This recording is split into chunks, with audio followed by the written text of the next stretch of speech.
All right, everybody. It's actually 10 o'clock. I'm going to start us right on the dot, as I usually do. But we're going to do a safety culture message to start us off. And I'm glad that my friends from SCE are here, because last week, you remember, we talked about metallic balloons. And funny enough, 3 days after I started talking about metallic balloons in this proceeding, SCE through an email, sent me this notice about metallic balloons. And it's part of their, actually it's the Postal Service. They will update you on your mail coming in. And one of the things that SCE does is a public safety message through your mail digitally. So just a quick reminder that metallic balloons should never be released, and you need to make sure not to cause an outage with the balloons. Okay, but our new safety culture message today is about fire extinguishers. And for those of you who do have a fire extinguisher at home or in your office, I just wanted to go real quick through some inspection instructions that you can go through. So that should be done every 30 days. You should make sure that it is located in a designated place. I can tell you that ours is actually located on a bookshelf near our stove, although it might be in a better place. We'll have to talk about that. So make sure that it's visible or that there's signage. I don't think Astrid's going to allow me to have signs in the house, but you can make sure that it's easily accessible. Ours is. Ensure that the pressure gauge is in an operable range or position. Mine does not have one, and I'm a little bit worried about that. Make sure it is full. This can be done just by lifting the extinguisher, or you can weigh it, and mine is full. For wheeled extinguishers, make sure the condition of tires, wheels, carriage, hose, and nozzle are acceptable. And for non-rechargeable extinguishers, operate the push test to pressure indicators. I just also wanted to mention that you should do an annual inspection and service by a qualified technician, which I am not, so I'm not going to do that today. And most of this information can be found through the National Fire Protection Association's blog, which I will put in the chat here for everybody in case you're interested, but it's also on the slides right there. Very good. So now that we've gotten through a few more minutes while people get here, I just wanted to let you know that the meeting is going to be recorded. One or more decision makers may be present during the meeting, but no decisions will be taken. Judge Fogel and Judge Lakey are here, and I'm going to ask them to introduce themselves very quickly, and then we'll go through roll call. Oh, hi, Eddie and everybody. This is Judge Kathy Fogel. I'm looking forward to the discussion today. Thanks. Thank you. And Judge Lakey? Good morning, everyone. I'm Jonathan Lickey, the other co-assigned ALJ. Nice to meet you all. Looking forward to the. Great. And let's continue with some roll calls. So is SCE on the line?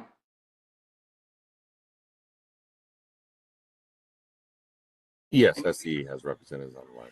Thank you. Great, thanks, Dan. And from PG&E? Yes, PG&E. PG&E is present. And Public Advocate's Office?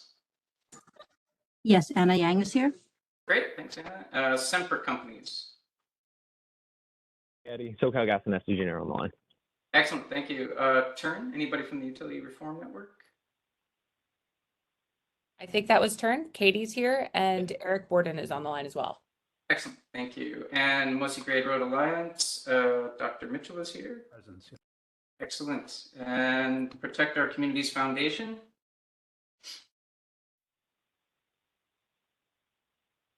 No? Okay. Anybody from Energy Producers and Users Coalition and Indicated Shippers? Okay. Anybody from Utility Consumers Action Network? Okay. Are there any other organizations that would like to be recognized in this workshop?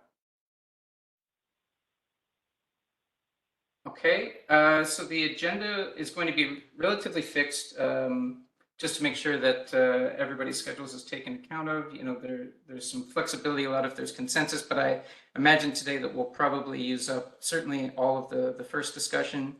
and then we'll go into our break, and then we'll have a general discussion throughout the next hour. And if we run out of questions and discussion, we can adjourn early if there's a consensus, and I can be here, all the way till 12, no problem, to field any additional questions. If Francisco, if you could, I didn't get your email address, so could you please put your email address in the chat for everyone? In case there is some kind of an IT emergency, they could contact you for help. That would be really appreciate that. Let's see, and then let's quickly go over attendee participation. Attendees, you all have the ability to mute and unmute yourselves. And we ask that you stay muted except during the Q&A period. And so during the presentation portion of each session, attendees can enter questions into the chat. Please address the questions to everyone in the little drop down so that everyone has a chance to see them. We're going to do our best to occasionally interrupt the presenter if there's any clarification questions. If it's non-clarification questions, then those are going to be held until the discussion period. And if there's not enough time to respond to all chat box questions during the workshop, we will collect answers to those questions and then circulate them to the service list after the workshop. During the discussion, please use the raised hand function to speak, and I will do my best to call on attendees in order. If I don't see somebody's hand, please let me know. And after the question is asked, please remember to lower your hand. I think just a quick, preview of the timeline. Last 2 weeks ago, we already reviewed the post-test year and the transparency pilot. So we've completed those, and there's already been a post-test year proposal that was filed on the docket and a workshop summary as well. And so we're expecting a comment and reply period coming up next month. And so for now, we're going to be discussing tail risk and consequence modeling. And Dr. Mitchell is going to give us a presentation. So we're going to discuss the issue of tail risk events, which are known to be low probability and high consequence risk events. Dr. Mitchell is going to talk extensively about power law distributions as a method for addressing tail risk. And hopefully some of you have had the ability to read through his very detailed and excellent proposal. Yeah, we're going to have a discussion about these topics, about ways to address tail risk that could be better reflected within the risk-based decision-making framework. And we're looking forward to your comments and feedback on this topic so that we can make more improvements going forward in this proceeding. Without further ado, I think I'm going to hand it over to Dr. Mitchell. Thank you, Dr. Mitchell. Thank you, and good morning, everybody. As Eddie teed up, this presentation's on tail risk and event statistics for utility planning. I'd like to thank the Commission for inviting me to present this white paper.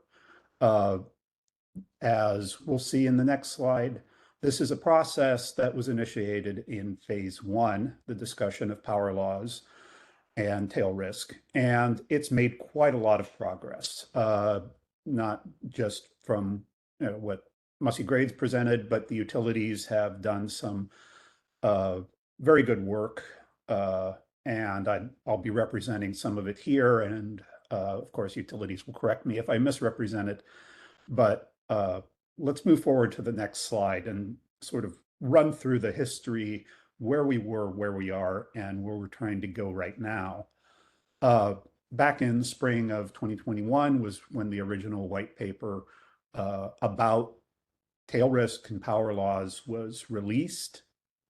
It was evaluated by the staff report. The initial staff report said this should become a best practice. On revision and getting some feedback, they said it's a reasonable practice, but we don't want to recommend it yet. We should leave it open. PG&E evaluated power laws for their enterprise risk model in the fall of 2021 and decided that power laws, specifically Pareto type distributions, were a reasonable representation. SBD recommended it that SDG&E adopt the same. SDG&E had been using a gamma distribution, and SDG&E did in their GRC.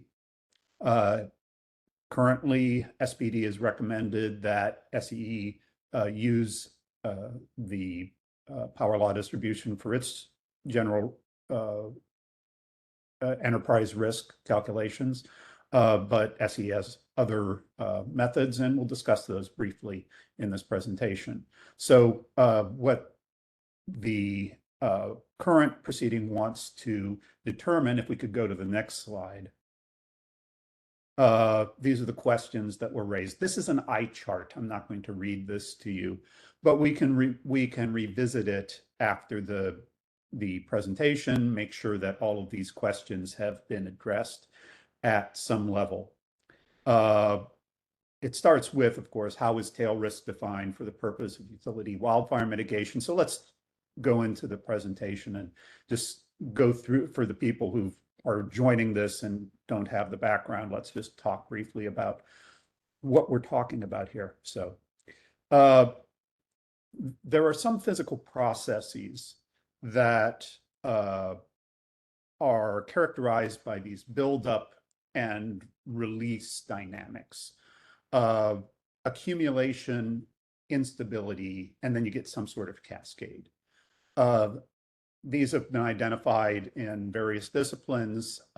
Earthquakes, for instance, follow this type of relationship. Landslides, sand piles, and of course wildfires. And that's what's of interest to us in particular in this proceeding, its application to wildfires. Now, what is characteristic about what these critical phenomena are that most of the damage over time comes from the most extreme events. So if we can go to the next slide. Per Bak is the scientist who developed this concept originally and called it self-organized criticality, and noticed that this is a good definition. Complex behavior in nature reflects the tendency of large systems with many components to evolve into a poised critical state, way out of balance, where minor disturbances may lead to events called avalanches of all sizes. Most of the changes take place through catastrophic events rather than following a smooth, gradual path. Next slide, please. So this type of phenomenon follows what's called a power law, which is a fairly simple mathematical construct. You can see the equation, just a simple exponent, and you can identify an exponent for each type of this relation, each type of phenomenon. It'll be somewhat different for each phenomenon. This type of relationship creates what is called a fat tail or thick tail. In other words, if you go out on the far end of the distribution, you get a lot of contribution from the far end. Now, what's really important is when that exponent, when the absolute value of that exponent becomes less than 1, between 0 and 1, you can't predict the average from past events. And that's applicable to our particular case. So let's move on to the next slide. This graph is from the first paper that's credited with showing the power law relationship for wildfires. Now, the slope is minus 1.31. When I said less than 1, that's a cumulative distribution. So this is not a cumulative distribution. You would have to take that 1 out of there. This would be minus 0.31. So wildfires fall into this category where the past history doesn't necessarily represent the future damage. So characteristics, these show as linear on log-log plots. And although you can't really tell from the plot, you get a huge contribution from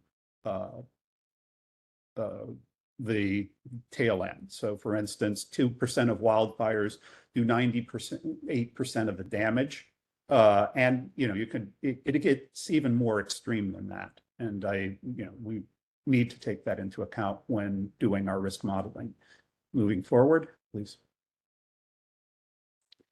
A variation on this, truncated power law with cutoff, was developed by Professor Moritz and some of his colleagues. This is using California fire data. This shows a cutoff in the power law distribution. And why is a cutoff important? Well, number one, because we have this exponent of less than 1, we can't predict the future. We can't predict risks based on past history unless there is a cutoff. Now, we don't want to assume the result. However, the model introduced by Moritz et al. Basically comes up with a physical basis for that cutoff. And that's basically everything that can burns. So you reach physical limits of your fire size. And we'll see some of those results, at the end of the presentation, that you actually do start reaching physical limits. And that would justify a cutoff, which makes the entire concept of calculating a risk doable. I see a question. Hi, Dr. Mitchell. I just want to make sure that I'm understanding the concept of cutoff. Is this basically the idea that under power law, we're saying that future events are going to be bigger, but they're not going to be infinitely big. They will be X amount big at maximum size?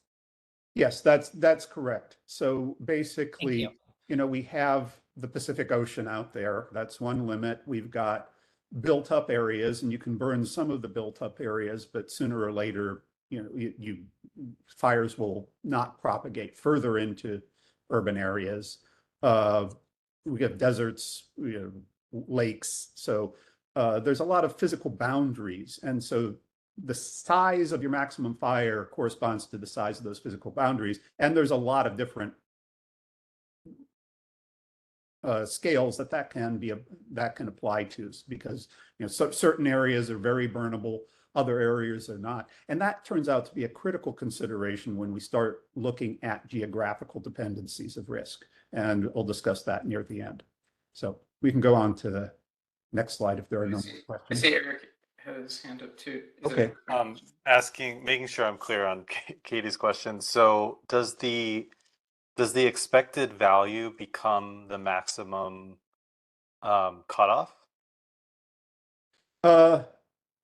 No, it would not. You would be able to, you can integrate over the curve, basically, if there is a cutoff. And that allows you to set a maximum, basically, here's the total amount of risk you're dealing with. And then you can, predict how much, if you're using a Monte Carlo, for instance, where it's going to be. It will be heavily weighted toward the maximum, yes, but it will not always be at the maximum. Okay. Thank you. Does that help? Okay.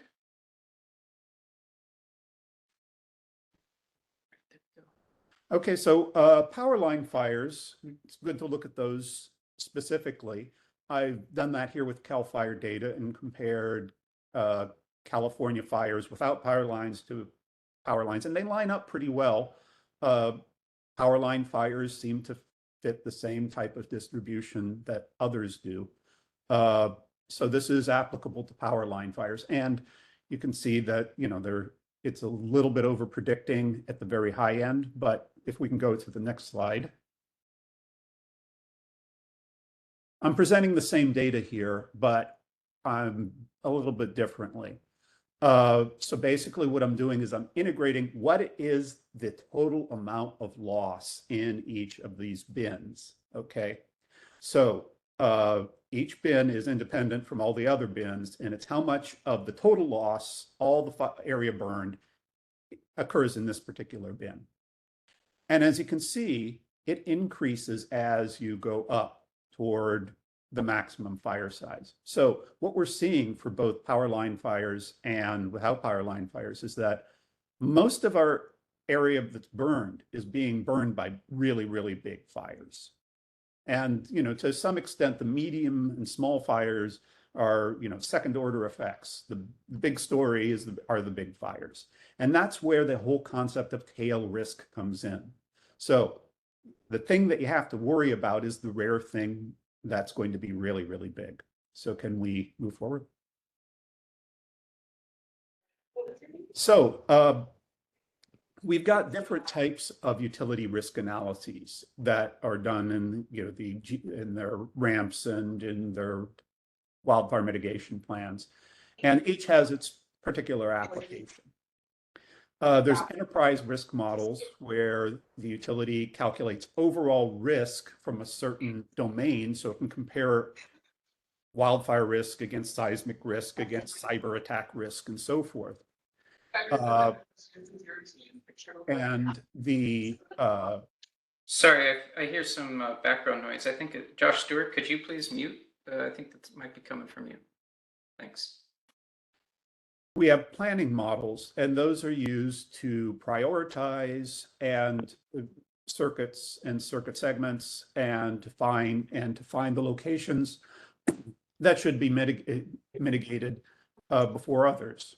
And then there's also They're crawling around. Everything's Hi, everybody. If you could mute PX02, I'd really appreciate that. Thank you.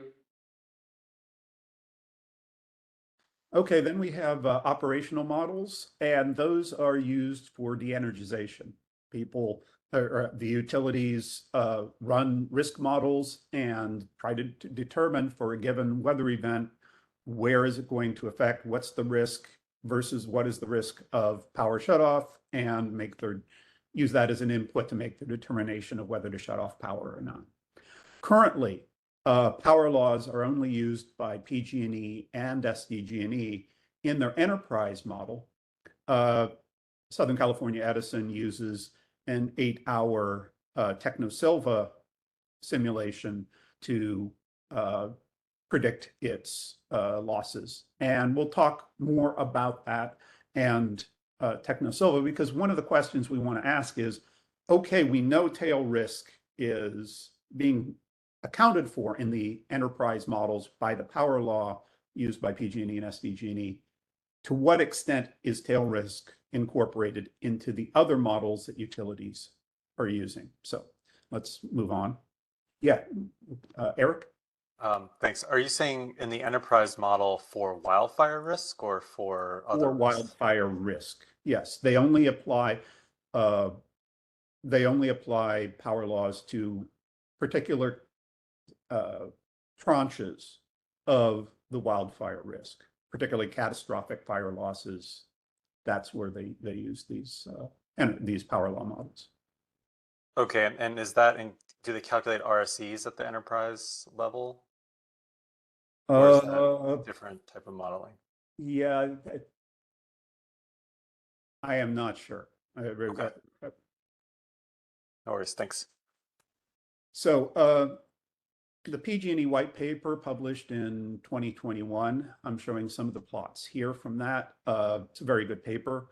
And you can see that different types of loss metrics apply, they fall along a log-log plot. You can see they basically follow a power law distribution, although their slopes tend to be somewhat different.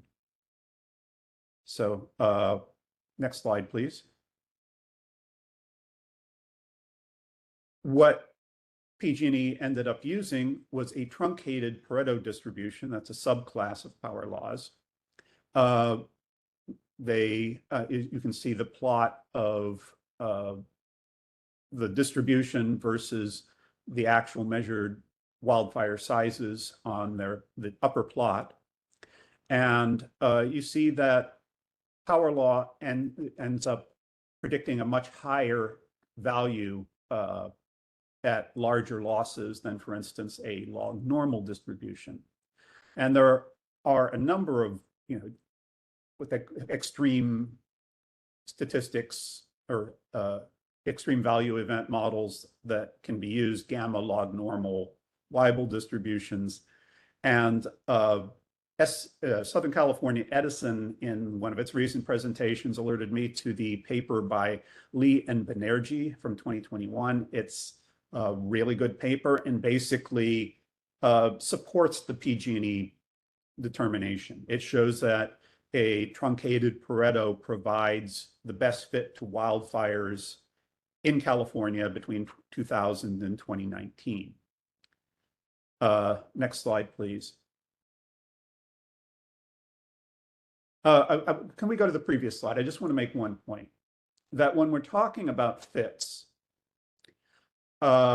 what's really important is that we be able to fit reasonably at the high end, because the high end is where our losses are coming from. Whether it fits really well for small and medium-sized fires doesn't matter so much, because we have models like the Techno-Silva model that do a reasonable job of calculating sizes for small and medium fires. It's when we get to the big fires that we need some way of projecting what our losses are going to be, because that's actually what we'll be experiencing if we have future large fires. Next slide, please. So when we discuss the Techno-Silva 8-hour fire spread, here is these plots are why MDRA has brought up the problem of the 8-hour fire spread limit. We recently had an energy safety workshop talking about the 8-hour fire spread limit. And the issue here, you can see from both SCE and PG&E data, not data, but Techno-Silva simulations, you get this mesa type of distribution rather than a sharp drop off. Now, I've discussed this with Techno-Silva. The reason that you see this shape is that they're not weighting the fire sizes by the probability that that fire is going to occur under those conditions. If they did that, it would probably fit more of a power law distribution. And that is actually something I think should be verified over the next, cycle or so. We should verify that, when we're doing the Techno-Silva simulations, they are giving us a reasonable representation of what we would predict, and not what we predict, but what natural wildfire sizes are. Now, other important considerations here, you can see there's a cutoff, and the cutoff is not very large. It's about 50,000 acres for PG&E and about 25,000 for SCE. You generally don't get bigger than that in an 8-hour simulation. And some of our biggest wildfires that have caused the most damage have been much, much larger than that, as we'll see. Next slide, please. So what's the problem? What kind of biases do we end up with if we're using a simulation that doesn't produce wildfire sizes that are large enough? Well, what it would do when you're doing your calculations of risk is it tells you that your damage is going to be occurring relatively close to the ignition point. Okay. And this, this figure here actually demonstrates that. This is using PG&E's former version 2 of their WDRM model. That's outdated. They've now updated with a hybrid model that does not have this effect. So they've made some changes to correct this. Whether it's completely, I'm not discussing their hybrid model at all in this presentation, but it does not have this particular characteristic. But if you look, you see that up in the Sierras and up in the the high wind, high vegetation regions, you tend to have fairly low risk, whereas when you get closer in toward the populated areas, the risk goes up. So this is a process I call the urbanization of risk. It brings your priorities in closer to populated areas. And next slide, please. And I'll show that why this is an issue. So this is a plot I created based on SDG&E's consequence model used in its WMPs for 2023. What I want to draw attention to here is not so much SDG&E's results, but I want you to pay attention to the violet area on this slide. And the 3 red dots. Those are the 3 largest fires that have occurred in San Diego County and their ignition points. So as you can see, the ignition points occur far to the east, and then extreme weather events drive these fires up to hundreds of thousands of acres and push them all the way across the county. You can see I've got a 10-mile tick there at the bottom as a scale that you can see how absolutely massive these fires are. And you can see that a lot of the consequence for these fires is occurring very far from the ignition point. Next slide, please. So SCE provided this plot in their WMPs, and it's really, really interesting.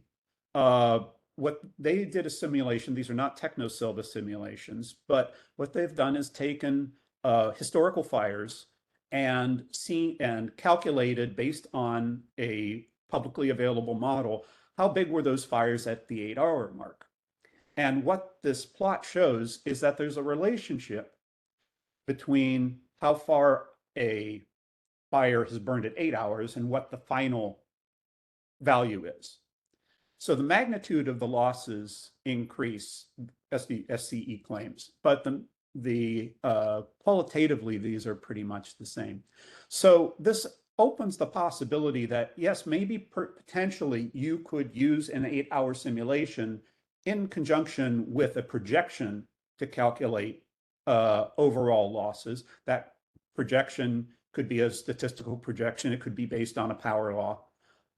It's an interesting concept, but we will go on to the next slide because this next slide will demonstrate SCE's major point, why they think 8 hours is sufficient. Because if you look at the left and right plot, which are 8-hour loss levels and 24-hour loss levels, they look pretty similar.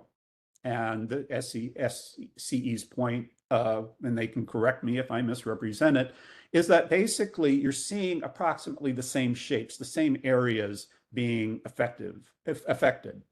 But the magnitude, if you look at the scales of these, the magnitude increases substantially as these fires encroach into urban areas. Now, the MGR counter argument to this is that I think the important thing to look at in this plot are the differences between the two plots. If you were to plot the differences between these two plots, those would show you where an 8-hour simulation is not sufficient. And that would be an important thing to know. And that's demonstrated in the next slide. Also presented by SCE, although this comes originally from the TechnoSilva PSPS simulations that they did. This shows a simulation of an ignition that might have occurred had power not been shut off, and shows a 24-hour simulation. Superimposed on this, I've drawn where it is over 8 hours. And this plot demonstrates very well both Edison's point and also the point that MGRA is making, that after 8 hours, you can see that the ignition would have reached the urban areas. It would have a certain shape. And that shape in the next 16 hours just basically fills out. So it is qualitatively the same, but quantitatively different. You'll have much larger losses, but we talked earlier about barriers and boundaries. This is what we're talking about. This is why you get a maximum size on your fire. It burns into something and it can't burn anymore, okay? Now, The reason that this also demonstrates the point I'm trying to make is that look at the red dot. That red dot is 2 miles to the northeast. If you were to have the ignition at that red dot point, the 8-hour simulation would not have reached the urban area. And you would have a very, very different qualitative relationship between the 8-hour run and the 24-hour run. As a result, I think longer runs may be necessary for Technosilva in order to come up with these worst case scenarios that are needed to accurately represent tail risk, and which communities and what infrastructure needs to be mitigated in order to optimally mitigate the tail risk. Next slide, please. The commission asked also, this is interesting, can we use this for other tail risks? And the answer is probably not. For earthquakes, yes, those are power laws, but all of these other types of risks utilities there are tail risks involved, but what the statistical distribution is going to be arises from the physical processes responsible for those events. And for each of those things, hydro, nuclear, earthquakes, solar flares, each of these has their own standard scientific and engineering disciplines. And California is sort of an outlier on wildfire. So we hit the wildfire problems before everybody else does. And I think the expertise in the world is currently in California regarding wildfire tail risk. For these others, I think there's a wide body of scientific and engineering resources available for utilities to rely on. However, the one thing that I think the commission should take from this is that utilities should have contingency plans for tail risks for each of these domains. Contingency plans, making sure they've done proper scenario analysis, tabletop exercises, and that includes pulling in essential partners such as emergency services and so forth. Next slide, please. So to summarize recommendations, in the current phase, where are we? I think the Pareto distribution has been demonstrated to be suitable for enterprise risk models. Applying a cap of 500,000 acres seems reasonable for now.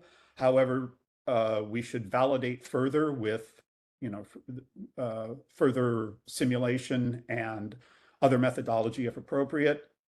And making sure that contingency plans and scenario analyses are in place for tail risks in other domains would be useful.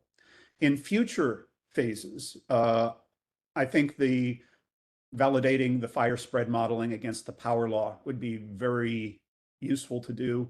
And also making sure that planning and operational risk models incorporate tail risks and extreme events, which they currently don't. So that's a little bit too much to bite off in this phase. Those will have to be left to a future phase, but those would be my recommendations for this phase of the proceeding. So that's it. Thank you very much, and welcome questions and discussion. Great. Thank you, Dr. Mitchell. And I see that Katie already has her hand up. Did you want me to go back to the last slide, Katie? Yes, that would be great. Thank you. Yeah, no problem. Hi, Joe. So my question is about the current cap of 500,000 acres. Right. Do you think that that is I guess I wanted to understand the context for that cap. Is that that's the largest fire we could expect? Yeah, Is that statewide? Is that utility by utility? I think further validation would be useful for that. We know that, for instance, the Dixie Fire went up to almost 1 million, right? So, you could set it to 1 million. It's going to be, the cap is actually sort of context dependent. It's not going to be 1 million acres everywhere, as we showed in that final simulation showed. In some places, it's going to be a few thousand acres. Where it cuts off, I think, some uncertainty is merited in that 500,000 acres. I think as far as enterprise risk simulations, it's a place to start. It's certainly bigger than most of the fires in Southern California. The larger fires that go into forested areas, such as we saw with Dixie, tend not to be encroaching as much on urban populations, at least not yet. So, as I would say, validate further, but I think if you want to start somewhere, I think this is a valid, I think what PG&E and SDG&E are doing for their enterprise modeling is reasonable at this point. But don't stop working on the problem. Okay. And then to the extent that this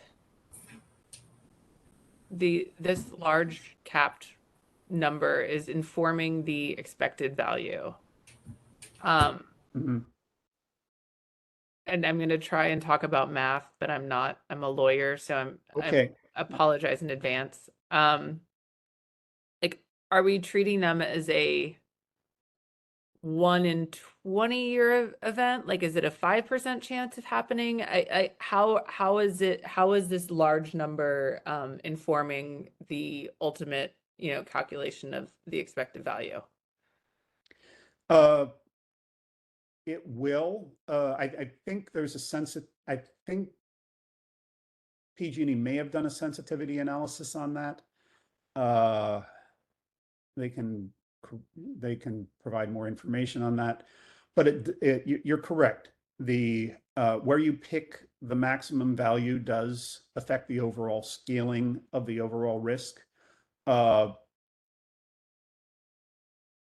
Well, I would not know how to relate this to a 1 in N year event. I'm not sure how I would do that, but it is a valid question. Okay, thank you. You're welcome. And Eric, did you want to jump in after that? Yeah, actually, Katie and I are just mind meld because I had a very similar question, which is like, does the lower probability of a larger event affect the consequence number, or does it affect the probability or the likelihood portion of the risk equation? Can you restate that? I'm trying to parse it. Like similar to what Katie was asking, you're talking about, the fat tail, the low probability but high consequence event. So how do you incorporate that probability estimate portion of it? Like, does that affect the consequence? Like, do you apply some kind of, sort of derate to the consequence, to the expected value of the consequence, or do you put that on the likelihood side of the risk equation? They're actually combined for the enterprise models. So basically what you're doing is you're taking the distribution of historical events fitting a curve to them, and then you're pulling simulations from that distribution when you're calculating overall risks. Okay, so you can only do that if you have a distribution, between over a certain range. So you're going to pull from, it can't go out to infinity. So you're going to be pulling out that value sort of randomly depending on the weighted or the multiplier of probability and consequence. Okay. So you're saying it could affect both Yeah. sides of the equation. Yeah, it affects both. Yes, it Okay. affects overall risk. Okay, yeah, and I don't know if the utilities want to chime in on how they think about it. My other comment / question is, and by the way, thank you for your work on this and the excellent paper. Got me thinking about a lot of things. You mentioned in the paper that we don't model fire suppression in these Correct. in these, when we model when the utilities kind of do the burns and model the consequence of wildfire. And so I worry a little bit about, putting our thumb on the scale again of higher consequences when, this is really like your point is like these distributions are more accurate to fit what we see in wildfires, but even, but of course, fire suppression has a huge impact, particularly on structures and lives saved. And we don't model that at all. So I'm curious if along with this recommendation might be, well, I'm curious your thoughts on this, and then, what your thought would be if along with this recommendation, we start modeling fire suppression as well, because, the point is to get more as accurate, kind of consequence modeling as we can. Yeah, there have been workshops on fire suppression at Oh, really? Energy Okay. Safety. Yeah, and I think everybody agrees it's a really hard problem. Well, I don't think it's as hard a problem as everybody represents. I think it can be broken into two pieces. There's a piece of what they call initial attack. What's the probability that you're going to put the fire out before it goes anywhere and does anything? And that actually turns out to be a really high probability under most circumstances. So, and that's not taken into account. And it could be. That would be easy. And that would overall, that would be more, it's sort of intermediate between the probability and the consequence, because it's one of these conditional links, like, what's the probability of outage? What's the probability of ignition versus an outage? And then, what's the probability, then you can go into your consequence. Well, this adds another piece in there. After that, what's the probability of having an ignition and having it put out before it goes anywhere? Right. Okay. That could be put in there because we have lots of statistics on it. And so, I've argued that piece should be done. And that will actually reduce not so much the consequence, but that will reduce your probability. You won't be, your consequences will, you'd be weighted downward, but I mean, Right. your risk will be weighted downward by that factor. Then when you get to suppression at the large scale, yes, it has an effect, but nobody is really, it's really, really hard to calculate. And I'm skeptical that anybody will be able to do it successfully in a finite time frame. But what you have to do then is take that into account and you say, okay, these are, if we're counting number of buildings that are in the fire perimeter and saying that's losses, then, that's probably an overestimate.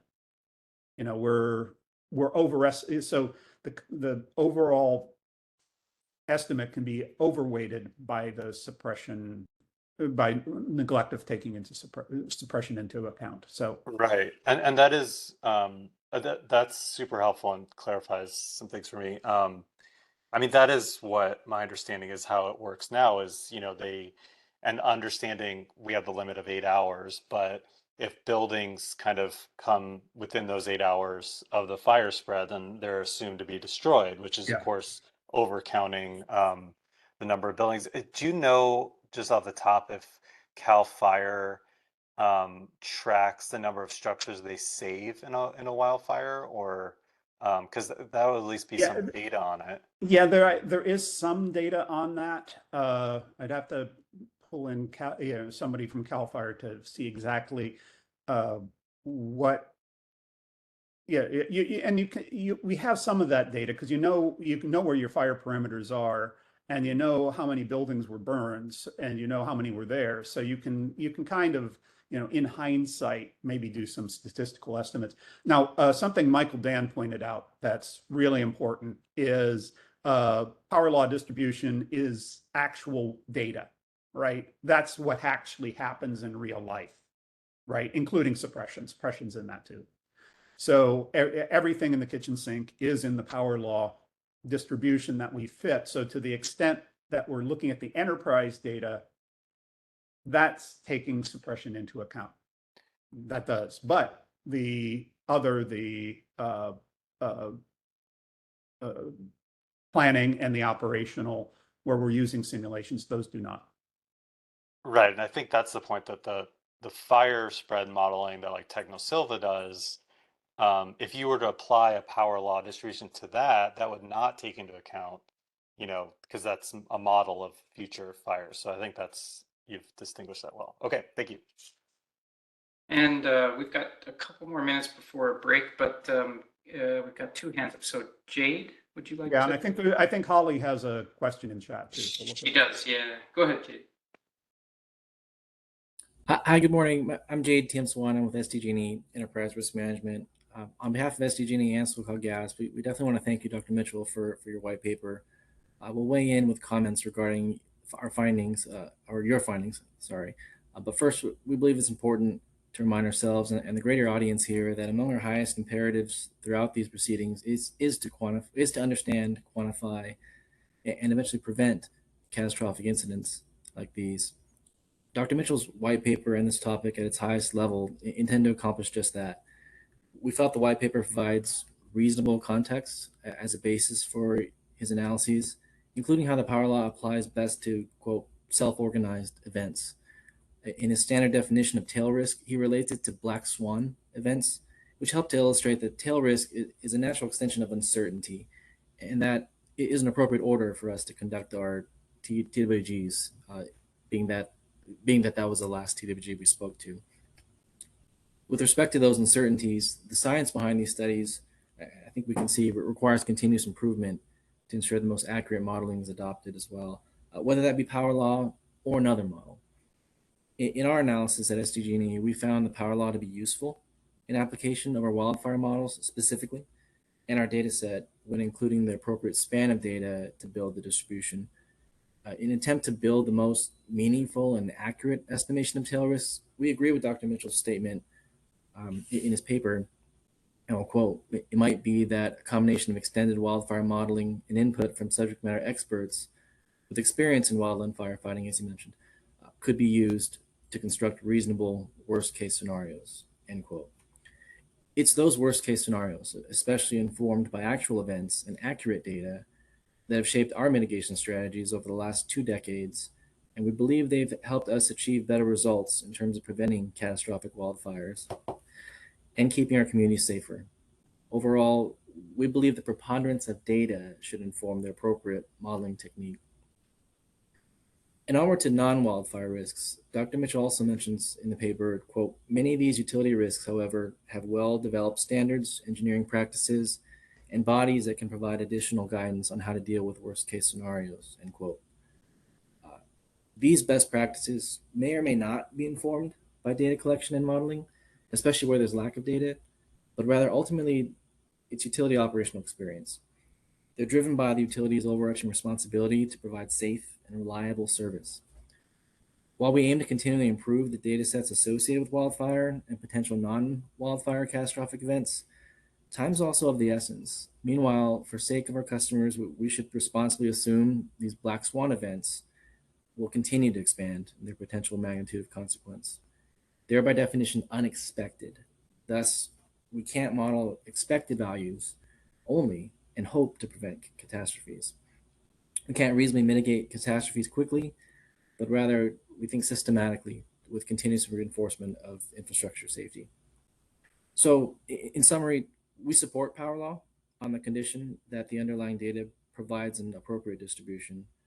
We also support models that may better fit the data set, as we saw in a couple examples here, or reasonable worst case, and thus hope to maintain the utility's flexibility to choose as we learn and grow here, with accommodating justifications. And lastly, we emphasize that tail risks are the underlying factors, as I opened up with, that drive our mitigation practices to keep the customer safe. So thanks for your time and giving me the opportunity to speak. Thanks, Jade. And I'll open up to any of my peer Semper Company employees as well, in case I missed anything. Okay. If not, I also wanted to address Holly Werman's question in the chat. I saw that Tom Rolinski, I think, had his hand up, but he took it down. So, Dr. Mitchell, did you read Holly's question? And if you just briefly glanced at it. Yeah, so we're talking about 2% of, or 98%, or 2% of the fires causing 98% of the damage. And what Holly says is, does that make consequence modeling more important because it's these big fires? Well, yes and no. What I would say is what's important, because it's actually the other way around in the sense that it's the probability that you're going to start a fire in a place that can burn 300,000 acres. That's what you want to determine. So that is consequence modeling in a sense. So you want to be able to identify the places on the landscape that are favorable under worst case conditions to tail risk massive wildfires, right? And make sure those are appropriately risk weighted. And I don't think that's, currently what an 8-hour run simulation, Technosilva run simulation does for you. So I think yes, we should improve consequence modeling, but it's low probability events. And I want to just address one thing Jade said is that we only have historical data, but keep in mind that historical data only tells you what has happened in the past. It doesn't tell you what your next event is going to be. So having some sort of insight, and like I said, some combination of modeling and utility expert combination of where are these most risky events likely to occur. And I think that is necessary to properly address tail risk events in planning and operational modeling. Great. And actually, Tom Rolinski actually placed his question in the chat, and maybe we could just go over that real quick before we go to the break. And it's okay. How do you account for the differences in the fuel terrain and weather across the state?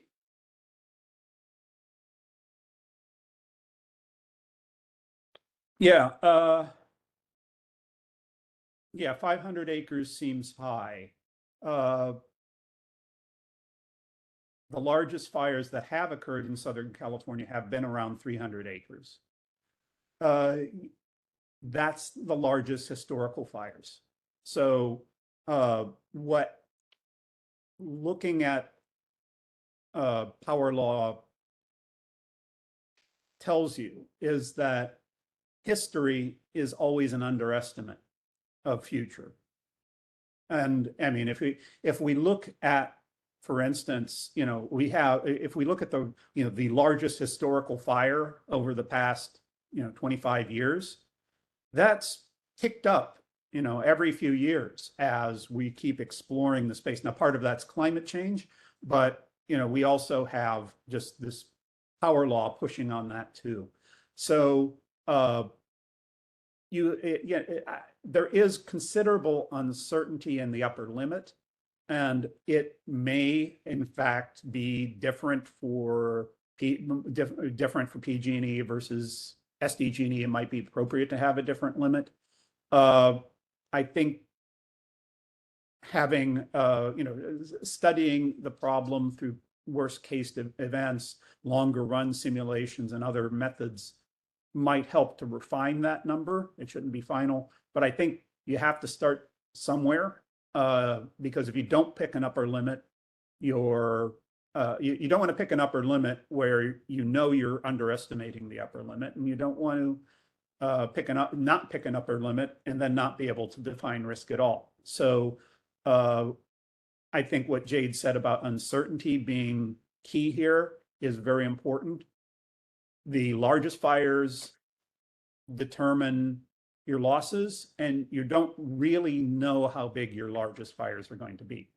So that means our risk estimates are really uncertain, and you have to take them with an appropriate grain of salt. Excellent. I think on that note, we're going to take a quick break. Well, not quick. We'll go for about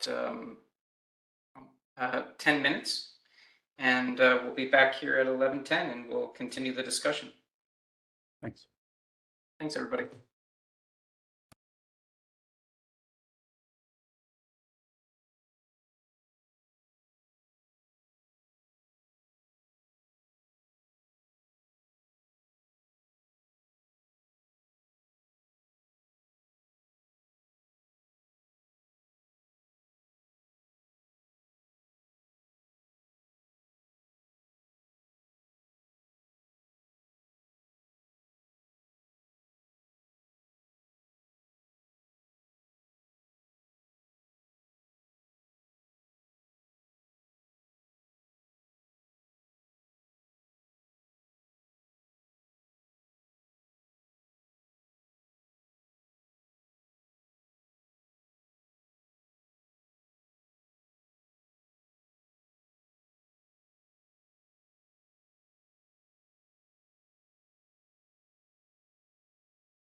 Yeah.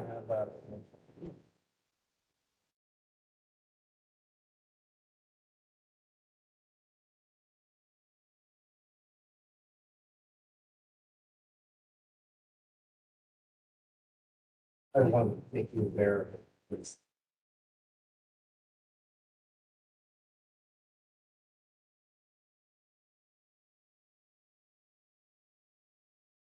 Process, yeah, then the developer.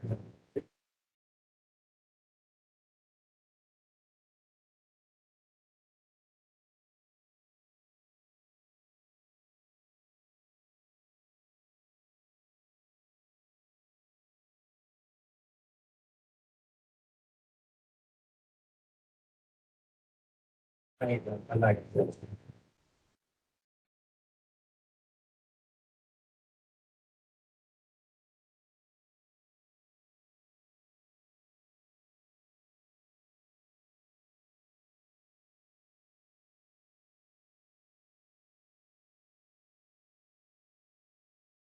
I'll actually open up. I'll see it now. Hi, Robert Borish. I just wanted to let you know that you're unmuted and we are still recording. Just a heads up.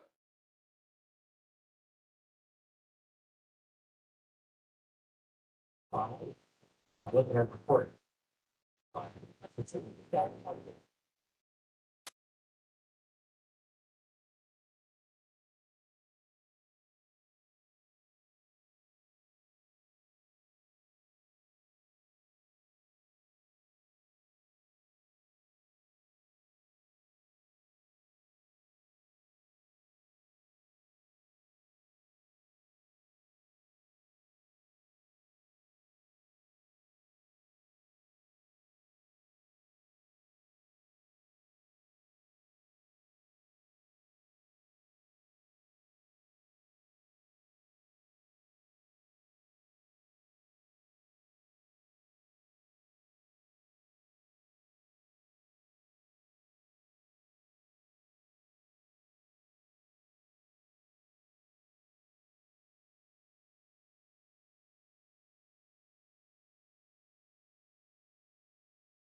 Katie. I'll give everybody just a couple more seconds and then I'll let you. Sounds good. Sounds good. I just had a kind of follow-on question from the last session, so I wanted to hop in. Perfect. Yep. Let's see. We'll give Joe one more minute to hop back on. Hey. Hello, sir. Oh, you're muted though. Sorry. Yeah, I'm ready. Okay, great.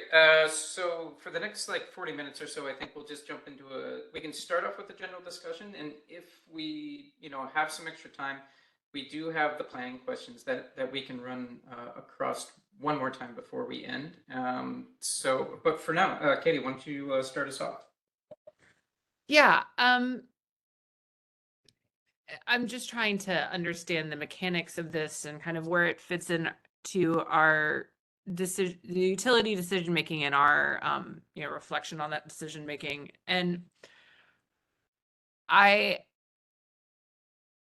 would note that history is going to not demonstrate the larger size fires that we could see in the future. But the thing I would follow up with is that historical fires didn't also have some of the mitigations that we now have in place, and so didn't have that infrastructure or those activities in place that would prevent some of those larger to prevent larger fires. So how do we incorporate into this idea of power law and incorporate into this idea of, you know, the black swan event into the future, the significant investment, you know, in both capital and O&M that is being made and has, you know, ramped up since, you know, the 2017 timeframe, especially in Northern California. How does that impact what we view as the power, you know, how we incorporate power law into things?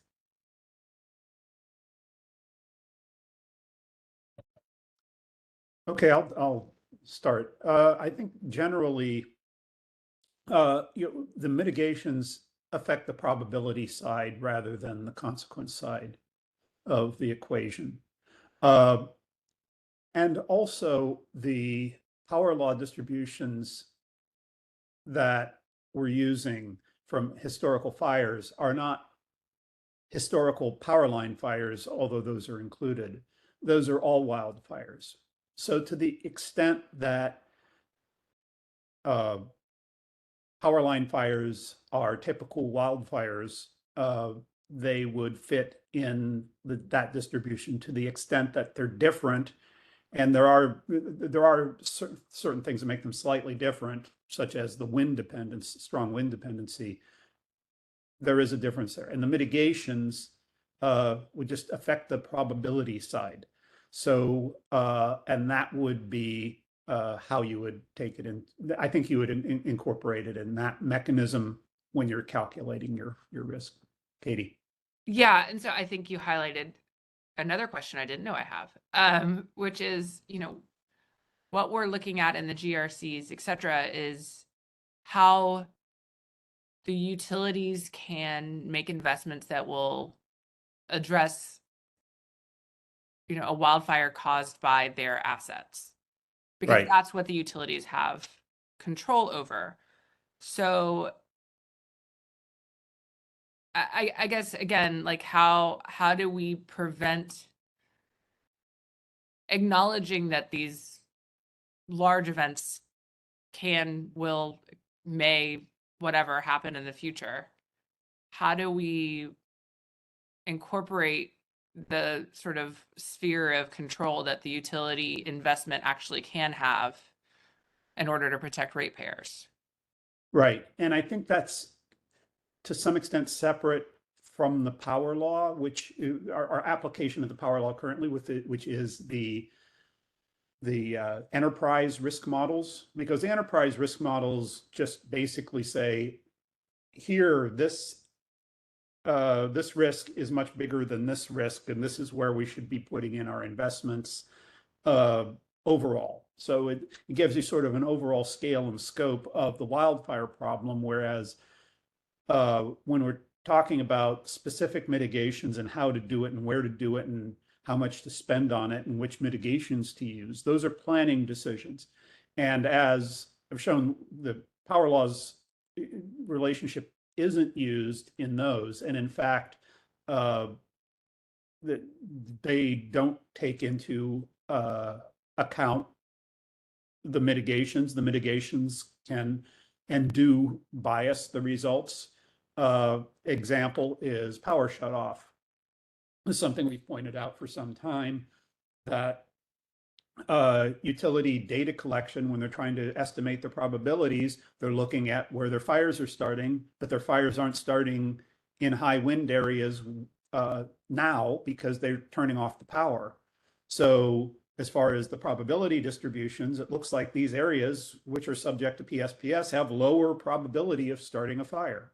PG&E has started to use damage data to try to correct that bias, but the other utilities have yet to do so. So there's a lot of work that needs to be done on there.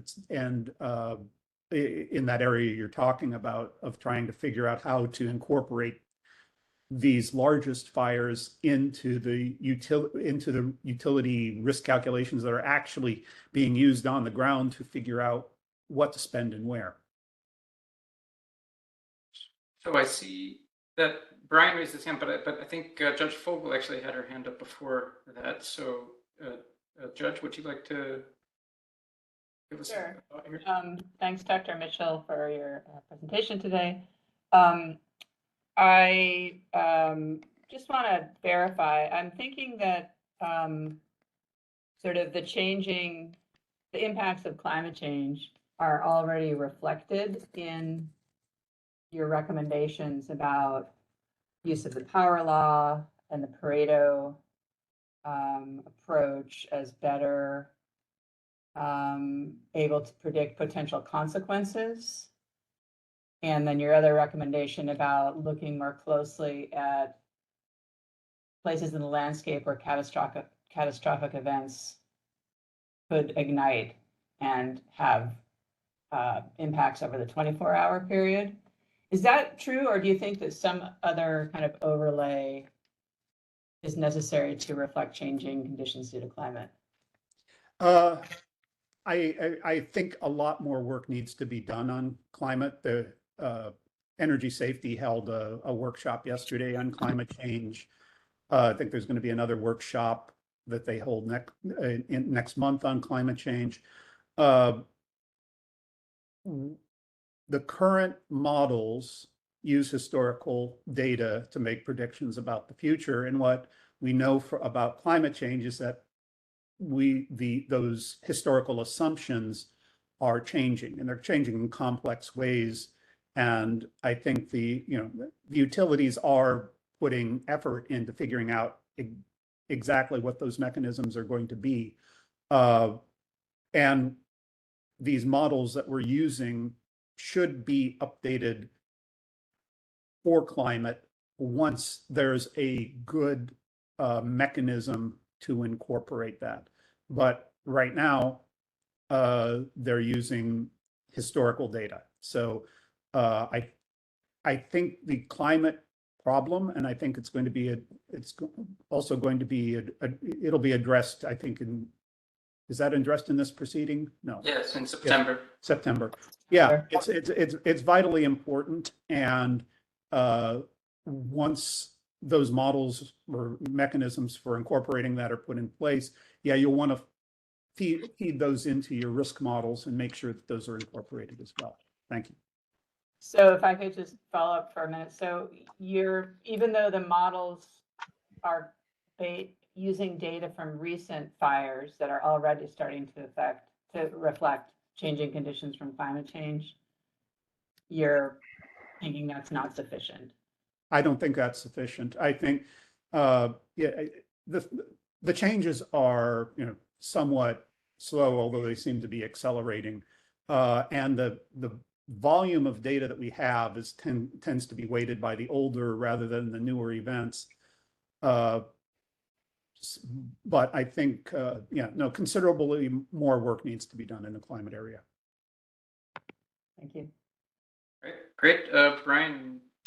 Yeah, so thanks, guys. I want to correct Dr. Mitchell here. So we have presented, and even yesterday presented, a method to incorporate forward-looking climate models into our current wildfire modeling paradigm.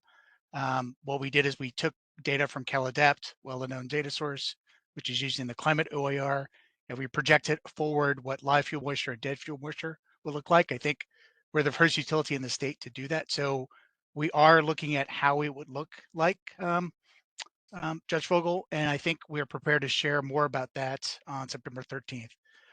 The second thing I want to just correct, there's a lot of statements here that wind is directly associated with destructive fires or largest fires or deadliest fires, but the data just does not support that. If you look at CAL FIRE data that's publicly out there, we have 10 out of the 20 most destructive fires in the state have occurred on non-wind days. You can look at the largest fires that have occurred in the state, 17 out of 20 have occurred on non-windy days. And then the deadliest fires that would have occurred, including the tunnel fire, which is the third largest fire in the state, only burned 1,600 acres, but burned 2,900 homes. So, we have a lot of concerns with the proposal here, but I just want to make sure we clarify the data that's being presented here today. Thank you. Okay. Thanks, Brian.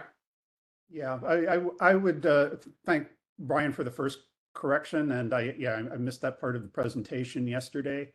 And I'm very glad that SCE is moving forward with that. On the second point that he raised, I think an area where we're dealing, for instance, in PG&E area where we've had the Dixie Fire, where we have some of these very large lightning complexes, you are starting, probably due to some climate impacts, to see more vegetation-driven fires than wind-driven fires, and those are causing larger fires. For the deadliest fires, which tend to occur on the wetland-urban interface, the tunnel fire was deadly. There are, but others such as, the cedar, and others, you have much more of a contribution during the wind-driven period. So it's, I think if you look at structures lost and fatalities, that tends to be more heavily weighted toward the wind-driven fires. So thank you. Okay. Brian, did you have another question, or do you just want to drop your hand there? Okay. Does anyone else have additional questions that they'd like to ask? Similar topic or different topic? Not. We can go ahead and try to go through some of the planning questions that were sent out earlier, about 3 weeks ago. So the first, I think Dr. Mitchell has actually already addressed the definition of tail risk. Unless there's any specific questions or concerns about that, my suggestion is actually to move to some of the other questions. So I would say, does anyone have any thoughts or concerns about what might be the consequences of failing to adequately model tail risk in enterprise planning and operational models? We talked about that actually just a little bit just now, actually. But did anyone have any other concerns about how significant these consequences might be?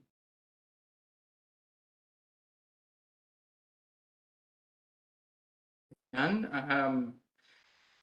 The next question would be, are there specific drivers of tail risk events, or are tail risk events simply the limit of a continuous distribution?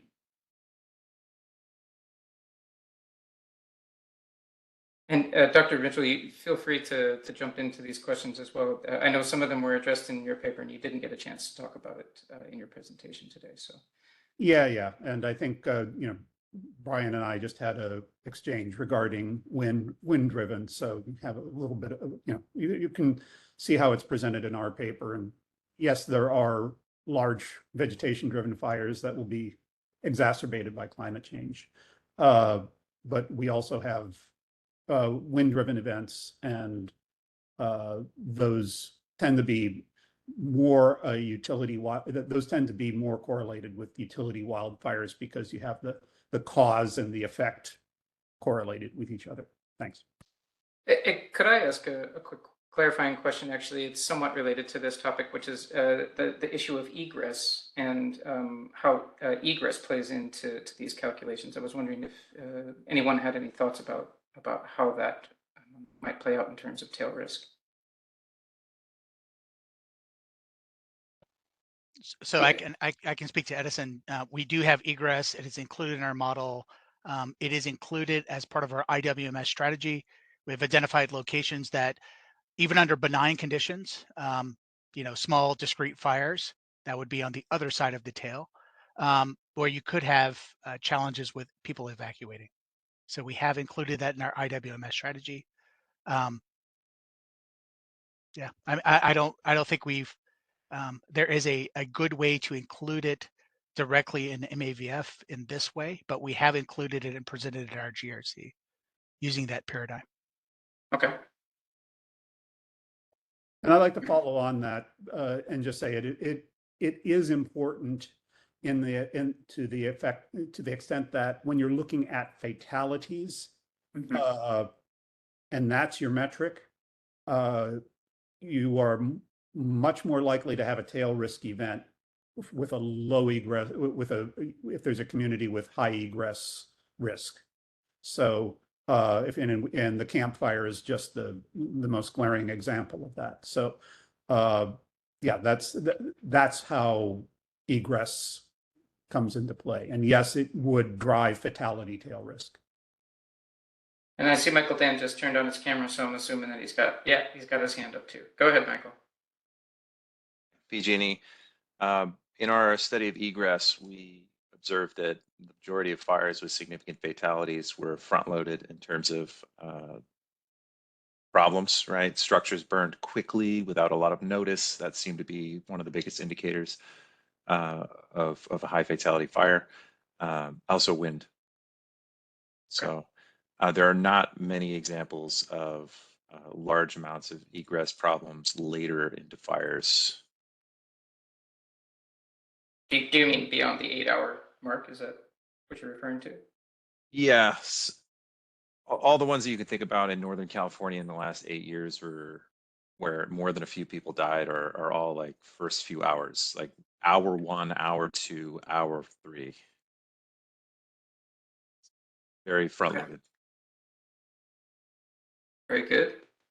If there's no additional thoughts on this particular topic, I can move to the next set of planning questions. So yeah, what should be the appropriate cap? I think we did talk about this quite extensively. I don't know if anybody had some additional thoughts that they wanted to come back to this. I seem to remember actually that Eric had a question early on that I wanted to bring back up. Oh, it was the question about calculating RSEs about after the power law. I was wondering if you could just go back to that for a second, Eric. I wasn't quite sure I caught what you were trying to ask. I think I was more trying to clarify what's meant by the enterprise risk models and whether, like, I was just trying to figure out,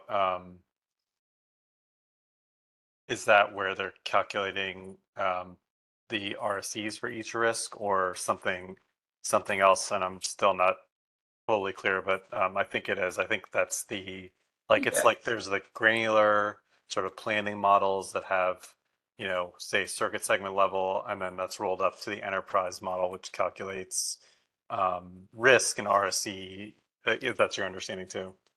Yeah. So, Eric, I just want to correct for Edison. We don't have two different models based on party feedback from our 2018 ramp, where we had two separate models that don't necessarily kludge together with each other, a top-down distribution and a bottoms-up distribution.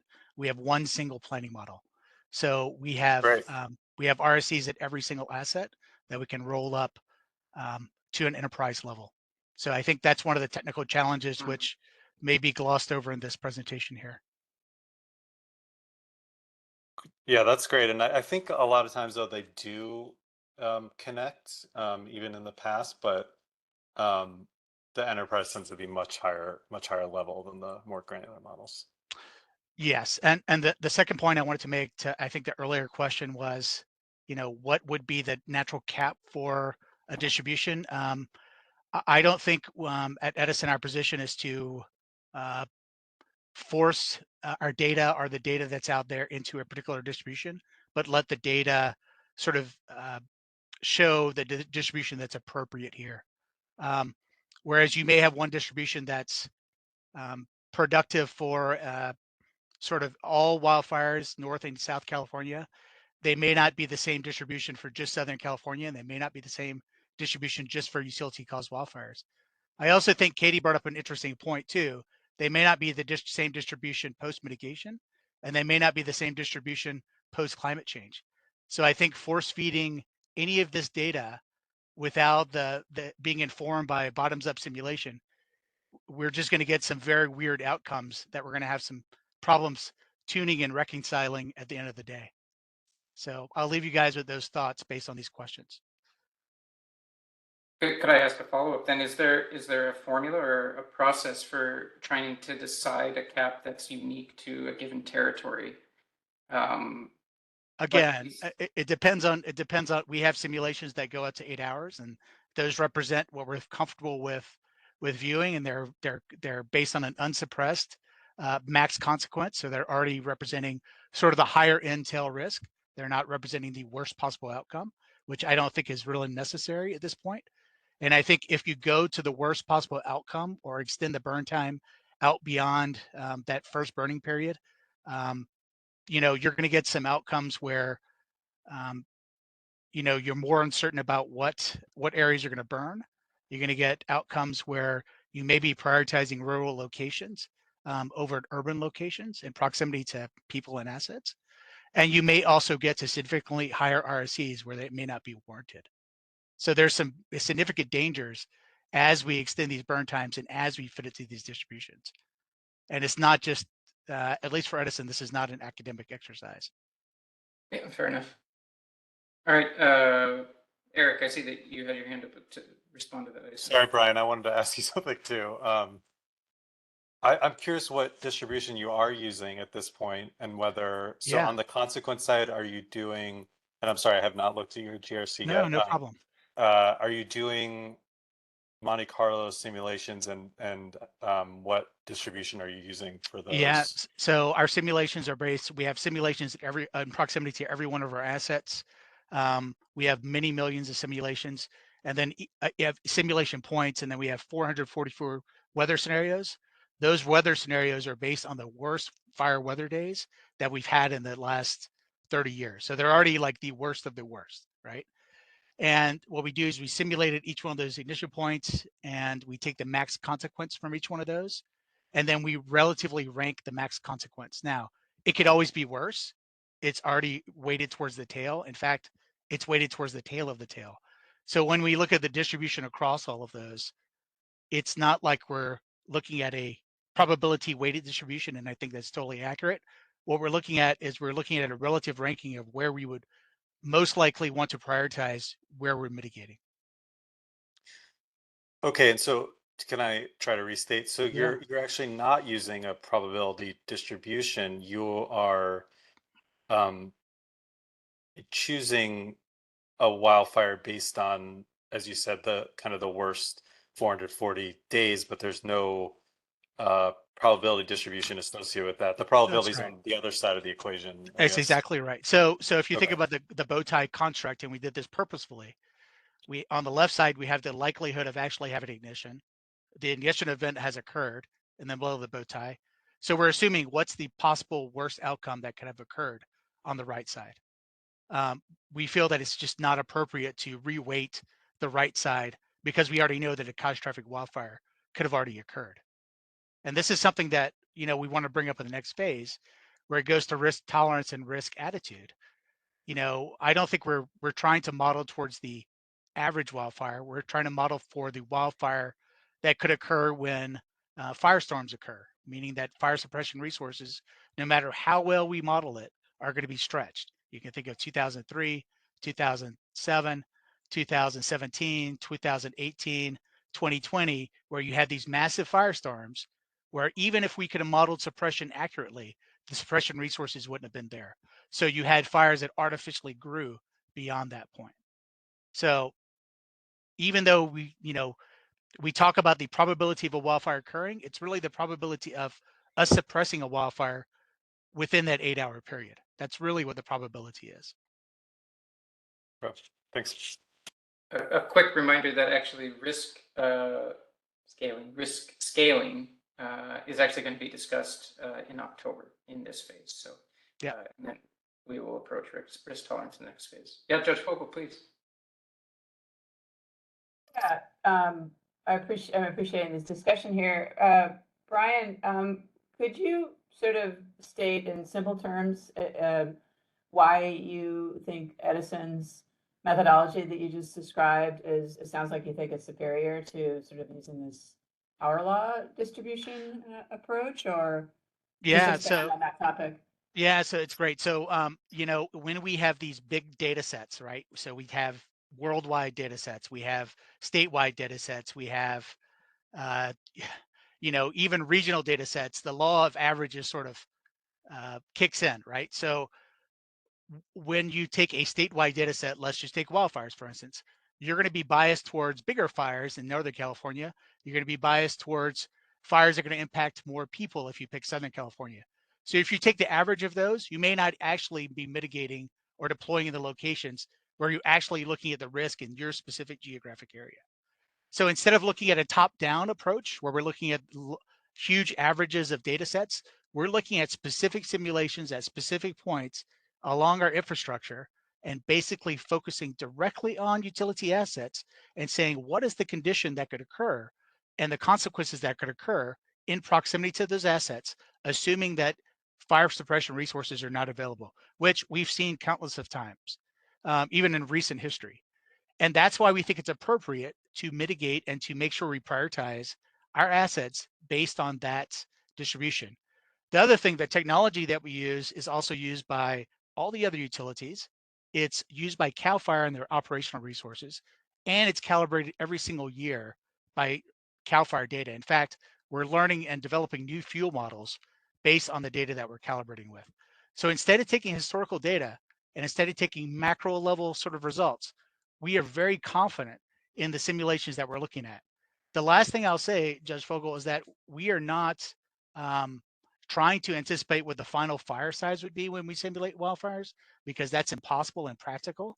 What we're trying to simulate is what would be the relative consequence amongst the locations in which an ignition can occur.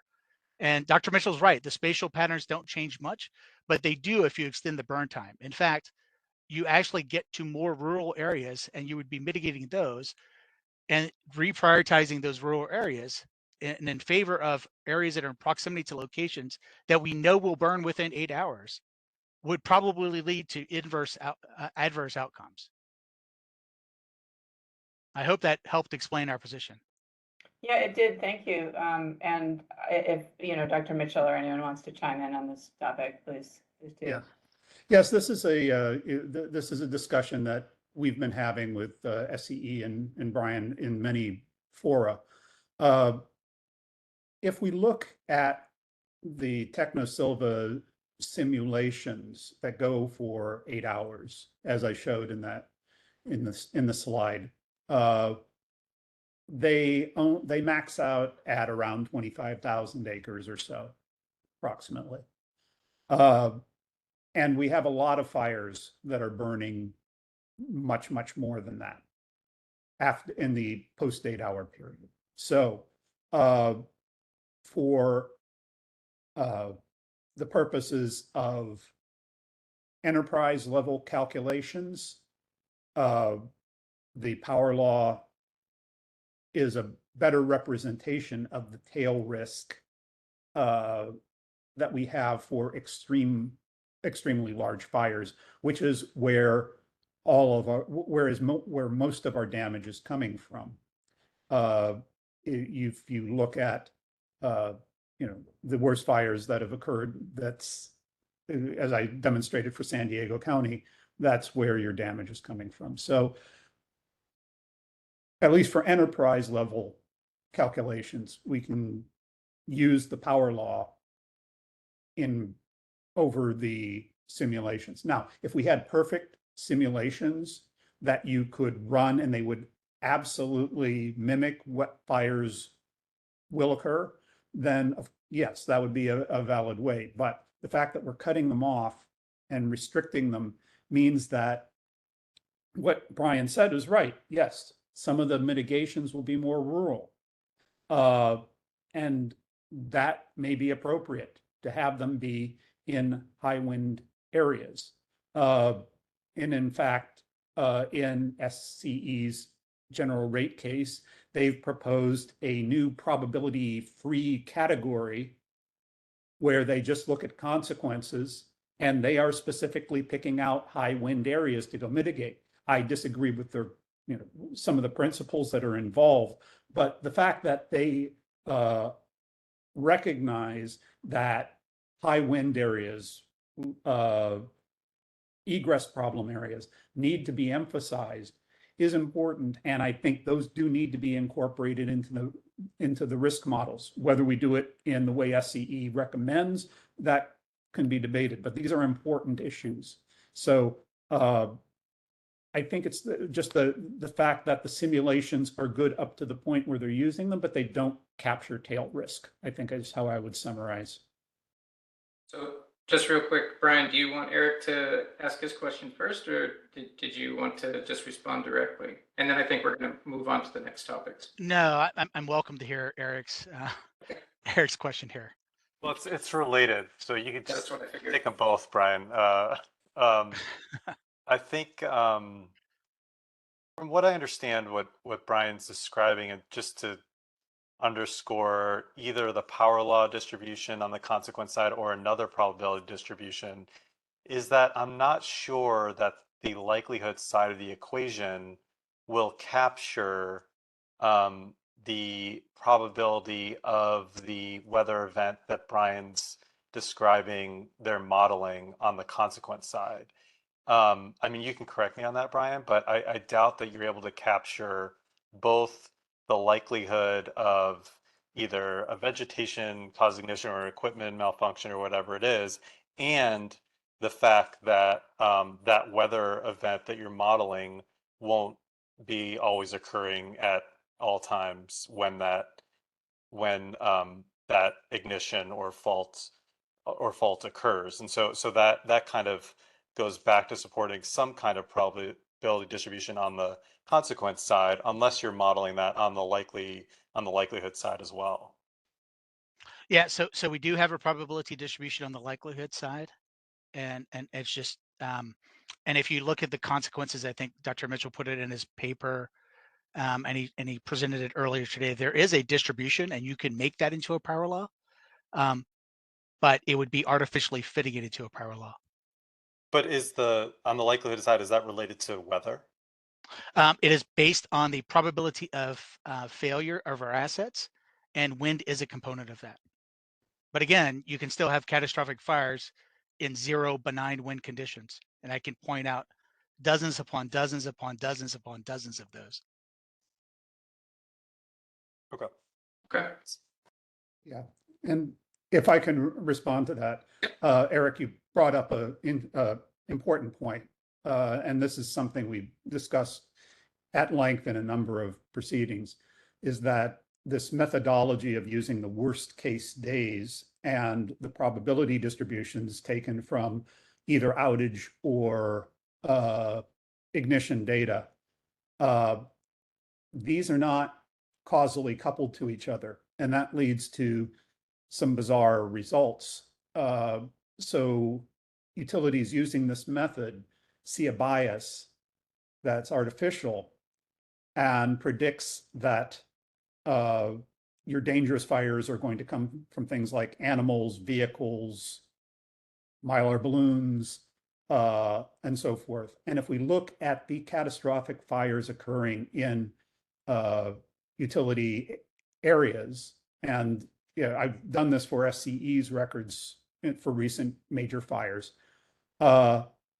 that's not the case. Mostly the fires are coming from equipment failure or vegetation contact, which is augmented by wind events.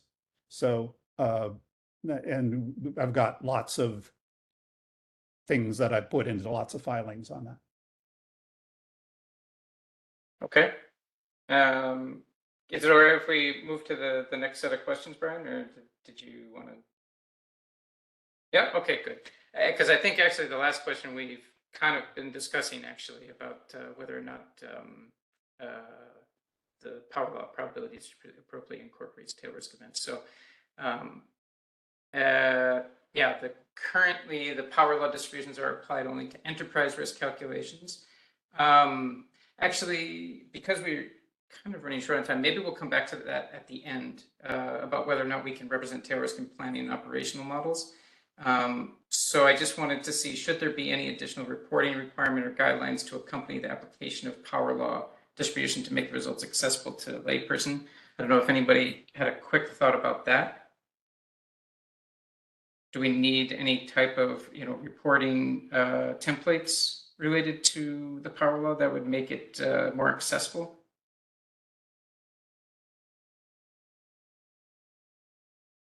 Well, people can stew on that and maybe have some thoughts about it in the opening comments and replies. The last, though, I did want to come back to this discussion. We've been talking primarily about wildfire risk in this presentation and in our discussion, and I would like to open it up one more time to the idea about whether or not low probability and high consequence risk events also are relevant for other risk events. And I think in particular, Judge Fogel has already brought up the question about climate change. Do we want to think of the impacts of climate change in terms of, say, a hydropower dam failure, and will, the power law be appropriate in that context?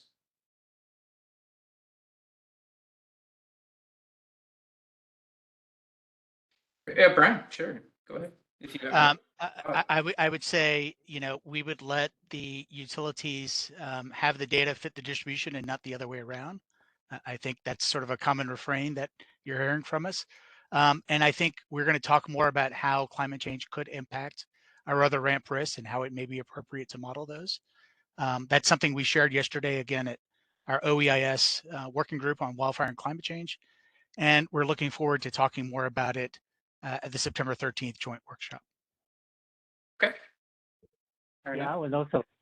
Yeah. Hi, this is Vincent here. I hope you can hear me. Yeah, Vincent, we can hear you. I also like to kind of mention that, I think there's tail risk and then the power law distributions, right? I mean, power law distributions and tail risk, but regardless of whether you have a power law distribution or not, you can still have a tail risk. So I think your question, should we look at tail risk in terms of other risk events? Absolutely.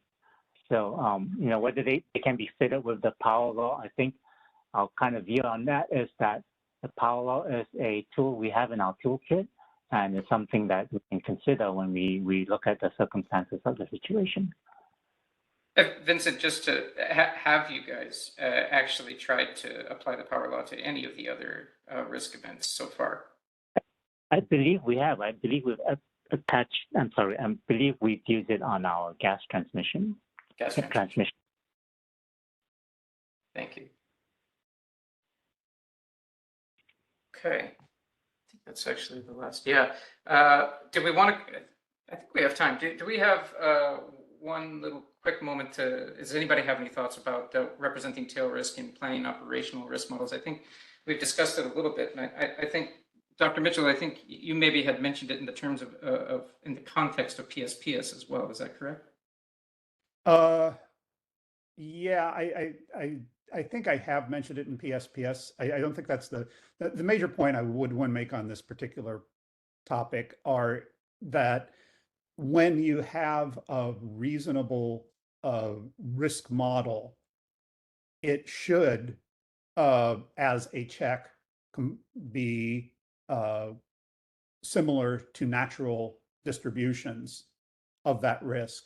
And so it should be reducible or checkable by a power law. Whether you actually use it for planning and operational risk, or if there's a way to use it for planning and operational risk is one question. Another is the model that you come up with for your planning and operational risk a natural, realistic model that comports to what we expect from what we know about wildfire and its distributions. Okay, Judge Fogel, I saw your hand go up. Feel free to jump in. Yeah, I wanted to go back and sort of to basic questions. So if there are more comments on the planning and operational, I'll hold off. No. Okay. Looks like you're good to go. Yeah, I wanted to ask, I'm referring to, I think it's slide, anyways, Dr. Mitchell's presentation says that PG&E and SDG&E are both currently or have used the power law distribution for their enterprise level modeling in the either currently or in the past. And I wanted to, if they would, hear a little bit from PG&E and SDG&E representatives about why you selected to use that model or that approach in your enterprise level modeling. Assuming that's accurate, or if it's not, if you could correct that. Yeah, Your Honor, this is Vincent here. Yeah, we can kind of briefly summarize, our kind of conclusions and what led us to use the power law distribution. When we did the RAT filing originally, as you know, we started out with a log normal distribution, and it was pointed out by Dr. Mitchell about the power law. And so we decided to evaluate it against the log normal distribution. And we found that in general, it fit the distribution as well as the log normal, but it basically had more weights on tail events, right? And so consistent with the discussion we've been having here, it put more importance, more weighting on the tail events. And that's why, this is something we talked about earlier. I think others have come to agreement, consensus that these are the events that we should be focusing on. And that's why we chose to adopt the power law distribution for the enterprise risk model. If somebody at SDG&E could jump in.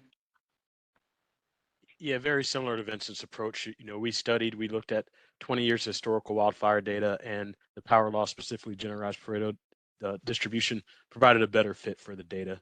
But we looked at a number of different distribution models, and power law, it made sense once we did the study last spring. And Judge Fogel, just for your reference, that the original impetus that PG&E made to study was actually in a white paper that they published in 2021, and I can share that with folks if they need it. Was there a follow-up question that you had, Judge, on that? Sorry, Eddie Joaquin from San Diego, just to make a clarification. Sure. PG&E studied with a log normal. We studied with a gamma distribution. Yeah. And what we do with the power law is to pick the P95, that is actually our 500,000 acres. And with that, we calibrate our core.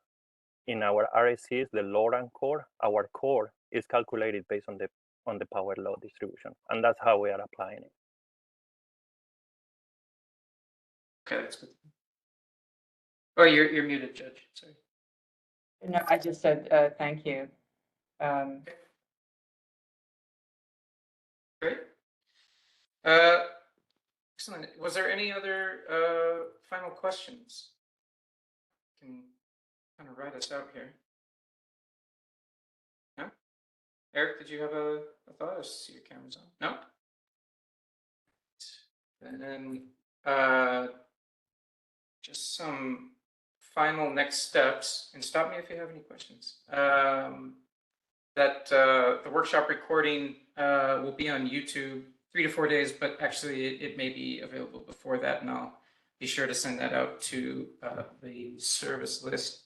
I also wanted to let everybody know that actually over the last couple of weeks, we've been making some updates to our website where we're talking about this proceeding, and that we were requested to change the title, so that actually changes the link. And so I wanted to put that in the chat. I'm also going to put that in the service list so folks can see all the updates that we're making. And make sure to scroll down the page a little bit. You'll see that the phase 3 drop-down arrow is available for you. Yes, so on August 1st, MGRA is going to file formally file this tail risk proposal. So that gives Dr. Mitchell a few more days to edit if he would like to. And then there will actually be a set of ruling questions that will also guide the opening comments and reply comments. Which are due not until September 8th and September 15th. So there's actually more than a month that's available for the opening comment period. So I just wanted to give everybody a heads up about that. And then, of course, the next presentation and discussion is going to be on climate change.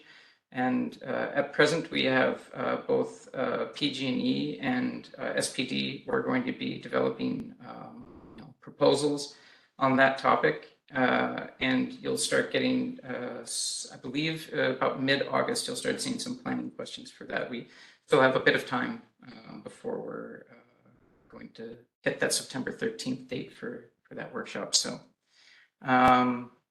just open it up one more time for questions if anybody had any, procedural or otherwise. If not, I believe we can call a day. If you have any questions, please feel free to reach out to me. I'm happy to answer any questions you might have.